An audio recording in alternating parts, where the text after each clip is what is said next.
এক ছিল সবুজে ঘেরা ছোট্ট এক গ্রাম। সেখানে থাকত এক পরিশ্রমী কৃষক।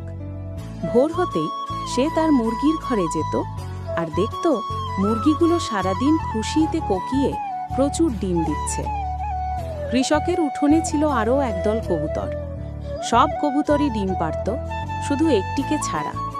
সে ছিল শান্ত, নির্ভর জগতের মতো চুপচাপ। ডিম দিতে না পারায় কৃষক ভেবেছিল, এই তো একেবারে অকাজের।